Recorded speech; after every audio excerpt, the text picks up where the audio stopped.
Senator Allen. I don't disagree with a single thing that was said by the senator from San Diego just now, though I think he does know that the authors have committed to not moving forward a bill unless there's a funding mechanism associated, which would require a 2/3 vote and would require a much more robust debate. So I think that ultimately what we're doing here is we are moving forward a conversation. Now, let me talk a little bit about some of the things that have been brought up. First of all, the senator from Costa Mesa talked about Netherlands. And part of what brings me to kind of a general interest in this issue is, so many of you know that my father is an immigrant from the United Kingdom. And I've spent a great deal of time in Britain, and I've always been so impressed with their system there. It's certainly not perfect, but in the UK, they spend about $3,300 per patient in their country. In the United States, we're spending nearly triple that amount, $9,000. And yet, if you look at the outcomes, it's pretty extraordinary. You look at infant mortality rates, you look at life expectancy, you look at access to a physician, you look at the question of whether low-income people can go without care. So in the United States, for example, 43% of low-income Americans go without medical care because of costs. In the UK, that number is at 8%.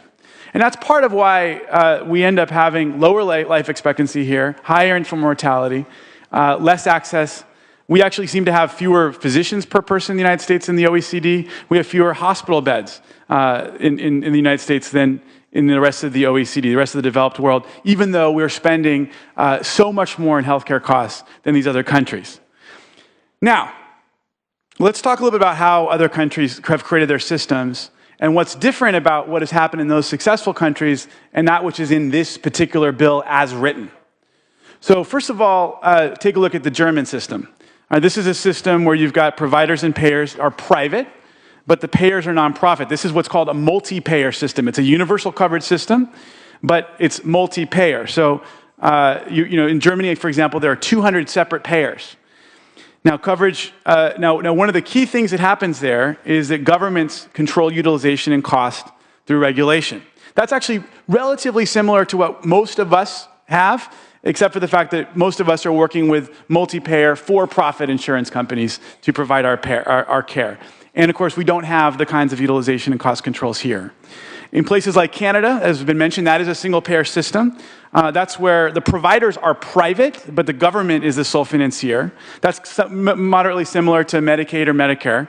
But they, of course, once again, they've got universal coverage, but they've got government controls, cost controls, and utilization controls.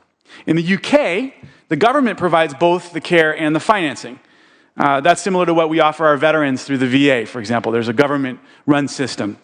But once again, how are they able to make it work in the UK? Well, coverage is both universal, but government controls utilization and cost. And then, of course, you have many nations where folks who are too poor, where they're too poor to provide mass medical care. That's where medical care is paid out of pocket, and that ends up happening a lot for people here as well.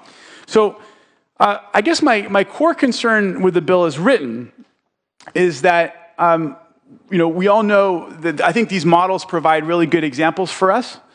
For ways to provide better care.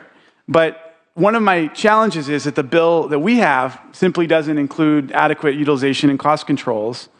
And ultimately, my concern is, if you look at the bill, it says that covered care benefits under the program include all medical care determined to be medically appropriate by the member's health care provider. Covered care benefits shall include, but are not limited to, 34 benefits plus any additional health care services authorized to be added to the program's benefits by the program. Now, the problem, of course, is that the folks deciding the benefits to be added are a 24-person advisory committee, a majority of whom are providers receiving revenues from the very program.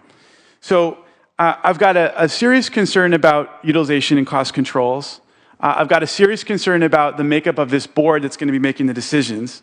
I'm also concerned about the fact that the bill will boost costs by restoring fee-for-service models in the state. So, ultimately, the way that you make a system like this work is provide a good, multi-payer or single-payer system that provides a good baseline of service for people. Then people can pay for additional service beyond that if they want. The fact that if you look at the data from some of our partner countries, it's pretty extraordinary. That ends up leading to much better healthcare outcomes. But we've got to make sure, if we are going to move forward with this bill, that we fix the board makeup so that we deal with the conflicts of interest that are inherent with the makeup of the board as currently written, and that we put in place much stronger utilization and cost controls to make sure that it's not going to destroy our budget in the way that has been described. Now, we pass bills all the time that are not fully cooked. I agree with the Senator for San Diego that this is perhaps a little less cooked than some of the ones that we pass out. But I really do have to say that the senators who are the authors of this bill, I trust a tremendous amount. I respect them a tremendous amount. I think they've heard a lot from our caucus, both privately and in public, about the concerns that we have. I think they understand that there's no way that a bill gets out of this legislature and signed into law by the governor, especially given, and in fact, it looks very likely we're going to have to go to the ballot anyway because of the GAN limit issues. There's no way that something gets through without the kinds of cost controls that need to be put in place that are essential to making these systems work in some other countries. So with that understanding, and with the understanding that they're going to be working really hard to try to thread a whole series of needles, I'm willing to support this bill today. I'm enthusiastic about supporting it today. I would not vote for this bill if I knew it were going immediately into law as written, but I think that it is absolutely worth moving forward with, given the enormity of this issue, the opportunities that exist, and the fact that there are much better models out in other parts of the world where they end up spending far less money with far better health outcomes. Thank you, Senator Allen. These seats and restore some sanity to Washington, D.C. We also have to support our wonderful friend Josh Newman, who's down in Orange County. He's being targeted for a recall effort because he stood up and took a courageous vote on the transportation package, which was not an easy vote for him to take. And he didn't violate a single campaign promise. He never is. There's no single accusation of malfeasance, and yet they're trying to take him out. Now let me explain to you why this is important, not just because of him.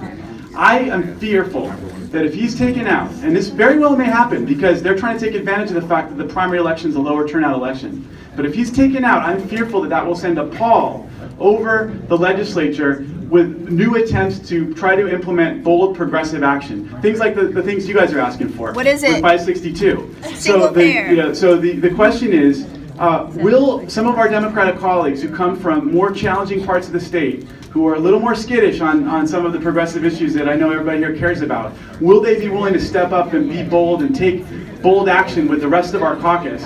And if Josh is kicked out, I think it's going to make it much harder for us to get those tough votes. And it's one of the many reasons why we need to get down there and support him and fight this ridiculous recall against Josh Newman.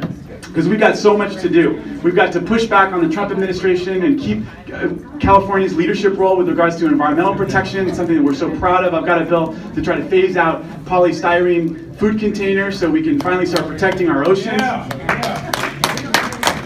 We've got to keep pushing for democratic reforms in campaign finance and start pushing for more and more transparency along the lines of what we just got in the Disclose Act, where now finally the independent expenditures are going to have to show their top 3 donors right there on the mailer so that people can know where these damn mailers are coming from.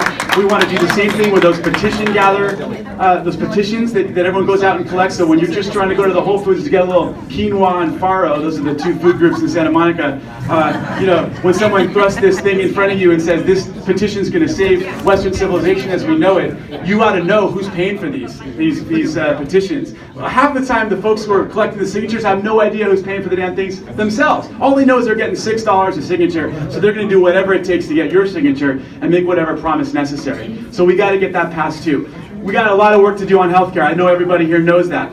So there's so much, in trying to get 562 passed through the legislature, there's so much we have to do. There's so much we have to do, and it's all about galvanizing. It's about bringing our energy down to the convention, getting people elected, fighting that recall, getting our neighbors energized, and getting them understanding why it's so important for us to work so hard this year. I'm incredibly proud to be representing this wonderful, wonderful community in the state Senate and being able to serve with so many of our wonderful colleagues, folks like Kevin and Bob and so many others. But ultimately, it's the folks in this room, the activists, the folks who stand with us, who fight with us and hold us accountable and push, and stand with us, though, at the end of the day on election day and push for progressive candidates to get elected that really are going to make the difference and help to restore some sanity to the United States of America. So thank you for your engagement. Thanks for your fight. Thanks, Democrats.